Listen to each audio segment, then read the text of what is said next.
Amen? At maging sa ating ang nag-isa kong wife sa tithes and offering. Talaga, ito sa church, po mga kapatid, kultura po namin ang una yung nagbibigay sa Panginoon. Amen? So, because we come here to offer something to God and we believe that whatever we give to God, either this is your time, your effort, and everything, yan ay tinatanggap ng Panginoon. Amen? Basta yan ay mula sa puso natin. Amen? At kaya nga po mga kapatid, sa pagbibigay, dapat sinama nyo rin yung mga prayer request nyo. Amen? Kasi kailangan kasama ang puso natin sa ating pagbibigay. At sa ngayong araw na ito, binigay nyo po yung oras ninyo upang tayo ay mag-celebrate, upang purihin at luwalhatiin natin ng Panginoon. Sige po, palampakan muli natin si Lord. Amen!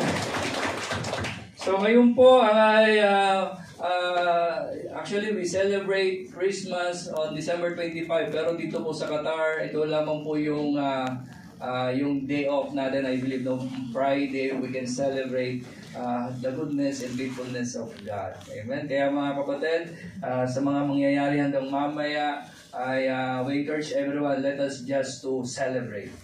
No, wala mo nang usapan sa trabaho. may mga tayo sa trabaho, iwanan muna natin 'yan. But ngayong araw na ito ay ating pasalamatan ng ating Panginoon. Amen. So sa mga kapatid po natin sa online, a blessed day rin po, no? Maring kayo ay naka-duty, so wala po talagang chance na maka-attend dito, but I believe that the presence of God ay kasama niyo rin diyan.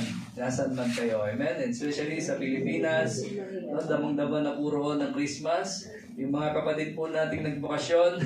So, I believe na nag-enjoy na kayo sa mga pagkain dyan. But nag-enjoy din kami rito. Amen? So, blessed day sa inyo dyan. At patuloy po kayong samahan ng Panginoon in celebrating this holiday, this Christmas. At next week, yung New Year naman, sa mga susunod na araw.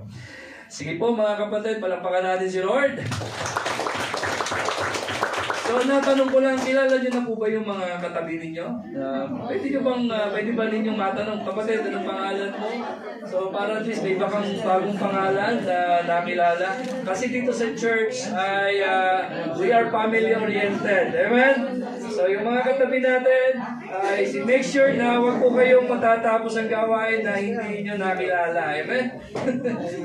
Yung mga nasa likod natin, mamaya yan, actually ikot yan mamaya. And dito uso po rito yung talagang open tayo, just to greet everyone at patuloy nating maitaas ang Panginoon sa ating mga buhay.